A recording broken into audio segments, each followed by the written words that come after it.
Boom! We're back. Players, coaches, fans young and old from across the globe, welcome to the Week 8 recap show of the Bigs. As always, I'm your host, I'm your commissioner, I am Timmy Westside, bringing you all a Monday morning edition of the recap show. No time to waste. How did we get here? What went down? Let's find out together. Week 8 in the books. Sign, seal, deliver. Sent it to the North Block in Paul. Sammy, I hope you give me what's on my wish list. It's Dubs. That's what's on my wish list. Let's see who won this week. And what did we learn? Because that's how we always start these things. Well, high-flying scoring week this week. All except one team, no spoilers, sorry Ken, was hovering right around the 200 mark. And two teams in particular fucking shattered that mark.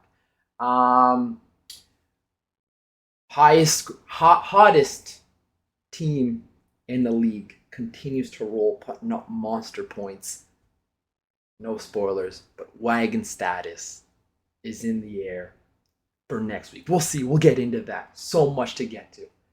And lastly, no pun intended, we've got a crowded basement now. 3 teams at 3-5 sitting there wondering, it's going to be in my ear. Am I going to be the butt of all jokes? Well, we'll find out. And we're going to start with, as I said, the hottest offense in this league. Been the hottest offense all year. For a long time, he was the butt of the league, the butt of the joke. He's no joke no more. I'm talking the Breakfast Club. 235.5 points over the Rubber Puckies, who had 155.6. The kid at the table, eating his Cheerios, keeps eating. He improved to 5-3 on the year with a 2-game winning streak and 1 game back on the first place team. First place Tim. No spoilers. I don't feel confident because when this team's cooking, they've got the most goals this season with 157, and they have 94 more points than the second highest scoring team in the league this season, which would be Jake. We'll get to him. Figure it out. No spoilers. The kid's rolling. Larry's offense has team, I should say, goalies included, has 1,638 points this year. And how do you do it this week? I mean, Gluck 3000. My mascara running down my fucking face. All our faces. All of Canada's face. Canada's golden boy, Connor McDonger. Jesus, 34.2 points. Keep the change. Highest point go-getter of the week. Followed up by Tristan Jarry, 19.6. And Rasmus Dahlin, 18.8. McDaddy must have heard me last week chirping, oh, McDaddy, where are you? You're not on the top 3. This guy's a psycho. 1 winning week last week that he's not in the top 3, and he fucking takes vengeance out on me. Like, I'm sorry. I know he's watching because he just went on a world beater. That's fine. Highest scorer this week. Other than last week, he's always been right there, top of the leaderboard for Lair. This one was over before it even started. The rocket didn't even get off the runway. Ken splooged all over himself before Larry even took off his bra. I mean, didn't even show up. By Monday, Larry had a 43.8 to 17.7 lead. By Tuesday, that was up to 75.8 against 38. And by Wednesday, Lair Bear had a commanding lead of 97.2 to 38.4. I mean, I don't know if the Buckies took their foot off the gas. They couldn't even find the gas pedal. Can't blame them for just packing it in, saying, I'll try and do better next week, because it was over early. Larry's goalies went poor 1-1 for 37.5 points. I'm done stroking this guy off. Fuck, because I'm scared of him next week. No spoilers. Stay tuned.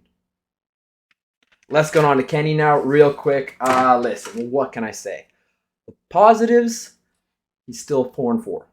Not in the basement, but he's not at the high rollers table either, which is fine. Sometimes you just get beat. Tip your cap, dust yourself off, get off the canvas and say, I didn't have it this week. I didn't have it last week. That's what I did. No spoilers. You just got to move on. The positives, I'm 4-4. The negatives, though, start to dig deeper, like I did. Get out the notepad. Back-to-back losses are never good, especially when our standings is this tight. His goalies, as I questioned last episode, oh no, the sun's right in my eye. His goalies now, once again, they went 2-6 on the week for 14.3 points. Carter Hart did give you a win. He doesn't get his cool nickname, his Southie swag. No, it's Carter Hart until he starts to fucking win more. Another negative, lowest scoring team this year. Lair has over 1,600 points. Ken Dog only has 1,473.4 points. This thing is an problem, but we're going to move on. Michael Jordan flu game. I'm taking on the fucking sun for this shit.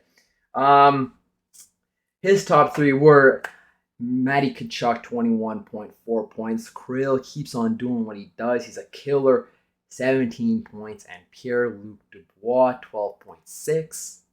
Haven't messed up a name yet. Keep notes.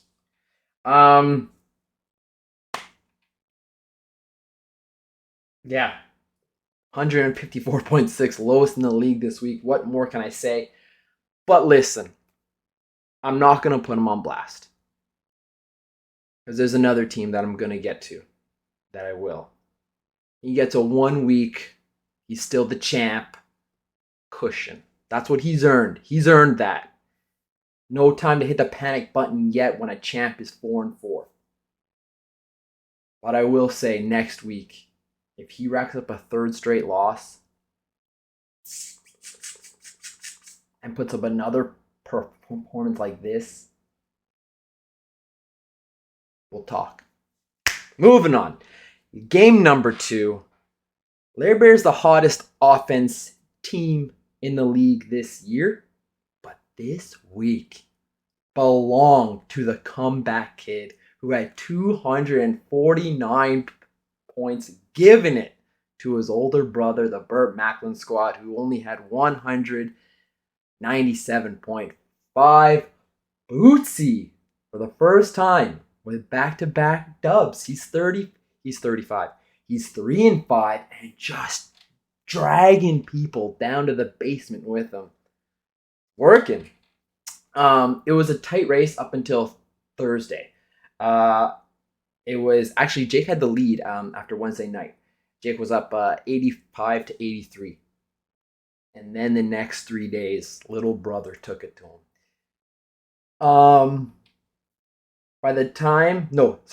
Next 4 days. Thursday, Friday, Saturday. That's 3 days. Quick math guy, Tim. When we woke up on Sunday morning, Bootsy was up 239.8 to 173.5. The last 3 days, he outscored Jake by 29, 20, and 18 points. That's how you get a win. Oh, baby. His offense alone had 205 points. Are you kidding me? That's in the record book. For a 7-day week, we probably have had a offense with more than 205. However, we need that litmus test, and because only now we're starting to keep score, that's in the record books right here. The Bootsy, the comeback kid. What a week! What an offense! And his goalies were no slouch either. 5-0-1, no regulation losses for 43.1 points, humming. All cylinders. The Titanic pistons were moving, greased up. Jason Robertson, 23.4 points. Brady Tkachuk, 17.5. And Nady MacDog. So good to see him right there in the top three once again with 16.8 points. 2 in a row. Bringing guys down with them. Jacob. Let's talk about Jake for a second. I feel every week we have this heart-to-heart. I'm tired of it. You're tired of it. You're right. It really was a rinse and repeat of last week. Kept it close, and then the wheels kind of fell off. Back-to-back week, you were also playing the highest scoring team. So once again, I can't get on you too hard. But nevertheless, it's still a 3-game losing streak, and you're also 3-5. You're in the basement. Almost identical, as you said, to last week. Last week you had 198 points. Today you were at 197.5. Draisaitl was your top go-getter. There's a couple other points that I got to get to, but it meshes better this way. Leon Draisaitl, 28.2 points. Roope Hintz, hell of a Sunday. Hattie, man, not quite enough. 19.2. And Steven Stammer, once again, the old dog. He keeps up with those new tricks. 17.2 points. Rounds out your top three. Listen, it's all great. Your offense alone had 184.2 points. Keep the change. Love that. Your team, as I said, is the second highest scoring team in the league with 1,544.2 points. Awesome. How are you tied for last? It's got to be frustrating. One thing that did you in this week, as you said, was your goalies. They stunk. They went 1-3-2 for 13.2 points. 197.5. Last week you had the same thing. You had a loss again. I didn't get on you. I'm going to get on you this week. Kenny gets a pass because he was the champ. Even though he's not playing as well as you are right now, you're the fucking Q. If you want to be that again, if you want to do that again, sure, go for it. But enough of the fucking, oh, it was a good loss. I get none of that shit. Horseshoes and hand grenades, close enough. That's all they're good for. Not in the bigs. Get your boys rounded up. I don't care if you score 2 points next week. Your opponent, they better score 1. I want a dub from you. I'm putting you on blast. Fucking Al Davis, the founder of the Oakland, now Las Vegas Raiders. A chip in a chair. That's all you need in that town. And all you need is a fucking win. And he said he built the fucking silver and black off of 3 words. Just win, baby. Go do it. Moving on to the last game of the week. Timmy Westside. Ooh, I got a little sweaty there. I'm passionate about this fucking team. Go win. Last game of the week was the Cousin Bowl. And Timmy Westside, you know, you're 11 months younger than me. And I remind you of that every single day. And this week I reminded you again, 202.1 points. Take your 193.2 and shove it up your fucking hoop. Timmy Westside, he bounces back after a loss last week. Shawner drops at 3-5. And last week, I didn't want to jinx it. I put my team on notice. Soft, you guys better win. I don't want to put you on blast, but I'm putting you on blast. I didn't want to jinx it. I didn't jinx it. And now teams who have been on blast from the commissioner are 3-0, 3 in a row. Jake, don't fuck this up. Don't be a Q. You fucking Q. Anyways, moving on to this game. 200 plus points was good enough for the win. I improved to 6-2 and hold on to that number one speed. How'd I do it? Well, my man in back-to-back weeks, Sunday, he saw it. He was watching. Shawner hated it. I loved it. Connor Hellebuyck getting the dubs. 19.8 points. Followed up by Nikita Kucherov. 18.4. And Mika Zibanejad, my boy Zibby, rounds out my top three with 15.4 points. It's nice when you're big dogs are big dogs. Obviously, Cooch was my first round pick. Hellebuyck was my 6th. And Mika was my 7th. Not bad when 3 out of your top 7 are doing their job, getting you wins, getting you back on track. It was a balanced effort from my team. My offense had 165.6 points. And my goalies, again, doing what they do. Nothing flashy, but getting wins when it means the most. 3-2 for 36.5 points. Shout out to my offense, especially on Saturday. Last week, I said they didn't come to play. Remember Saturday when I got 7 fucking points? This Saturday, Shawner puts up 54 points on Saturday. And he was clawing back. My goalies went 0-2 on Saturday. I didn't want a repeat of last week on the biggest day of the week. You can't have your goalies going 0-2. When he's putting up 54, my offense alone puts up 49.4 points, keeps me in the lead. That's what you fucking need. Shawner.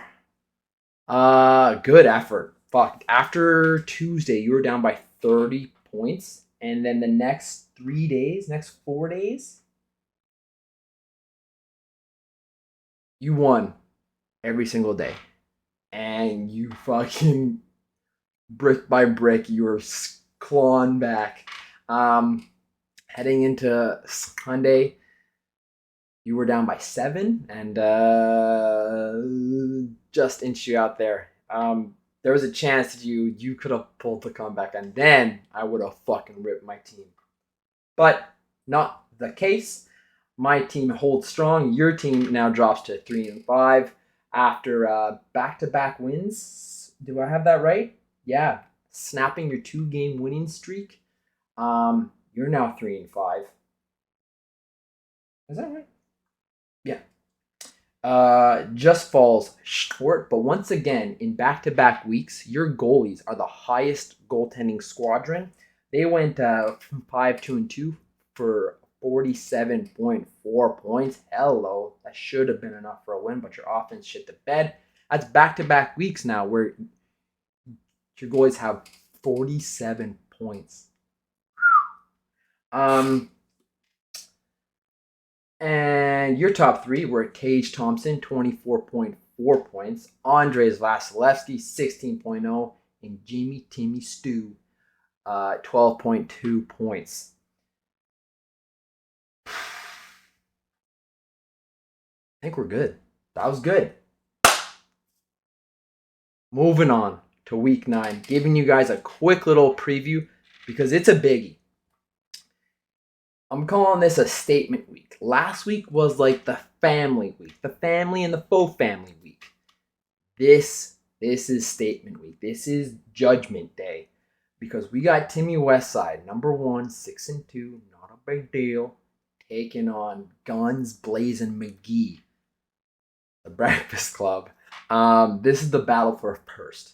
If I win, oof, now all of a sudden I've got that two games, 2 games up when all you guys are down there squabbling. But if Lair wins, he takes the outright lead because we got the head to head. And 6-3, right in the mix. It's a biggie. Moving to Rubber Puckies take on the Burt Macklin squads. As I said, something's got to give with these two teams. They both lost this week. They're both middle of the pack. Ken's 4-4, Jake 3-5. But Jake's the stronger team right now. But Kenny's got the record. They don't ask how, they ask how many. And Kenny's got one more win than Jake. But if Jake scratches across a win, and Kenny drops into the basement, and then, oh boy, from first to worst, worst to first, you know what I'm saying? And then finally, we got the rivalry game. The Borland Backhanders taking on the Comeback Kid. Probably the best rivalry this league has. And it's the battle for last place. They're 3-5. You drop this game and things happen a certain way. You're 2 games back. No, you'll still just be 1 game back, but still, you don't wanna be last. Huge game. And I'm actually gonna swing it to the kid right now. Listen, he's got a busy schedule. He's hopping on a plane, heading to Ontario to take on Borland Backhanders in his own backyard. But I said, hey kid, you just put up 249 points. I gotta get a question in or two. He came at you last time. We had him on the show. He came out with a big dub. Now is it your turn? Let's find out. Join now live. Coach Bootsy coming off a huge win. As I'd mentioned already to our viewers, I know you're on the road this week. You're heading to the airport in about 20 minutes, but I had to get you on the phone. You're heading into enemy territory. Ontario, you know who lives there. You're taking them on this week. But before we get to the Borland Backhanders, you needed a big win in a big spot. 249 points this week. My question is really easy, really simple. How do you carry that through to arguably the biggest game of the season this week against the Borland Backhanders? Well, first off, Tim, thank you for having me. I tune in every week. You do a great job. This has been getting better and better over the years. So great job. Keep it up. Now, what happened this week is, sometimes the boys just show up. And this week, like this past week, I mean, we're taking on BMS.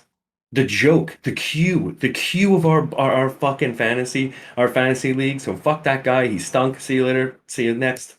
And next, I got Sean fucking Planch, the other fucking Ontario guy. Oh, Sean Jake says I live in Gatineau. It's fucking Ontario. Shut the fuck up. Taking on the other Ontario guy. It's time for this steamroller to steamroll a path, steamroll path right through Ontario, and we're gonna fucking march down there. And you know what I'm gonna do?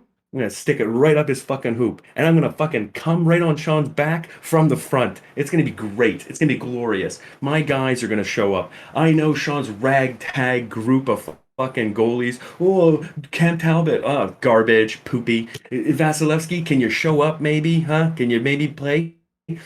I just think that Sean's team, unfortunately, has been propped up by some big performances and big weeks. And my team at the moment is coming together and gelling together with a good goalie core, great guys leading up front like Robertson, better than Matthews, Nathan McKinnon, Mikko Rantanen. I can name off a bunch. And then Sean's also, the other thing about Sean is he tends to shoot down a lot of my trades and then starts kind of coming back to me weeks later. Oh, hey, Brady Kachuk still available? I'd love to give you this trash heap for him. Yeah, get out of here. He always calls me the trade raper. He's the rapist. He's the rapist. I'm so not a rapist. And it's time for Bootsy to leave MTL, go to Ontario, snatch up that rapist, crush him down the standings. 3-7, and I'll be at 4-6. Let's go. Coach, thank you so much. Good luck this week. Hell of a job this week. Love this interview. Our fans are gonna love it. Have a good flight. All right, buddy. Thanks, brother. I appreciate you listening to my incoherent rant. Boop.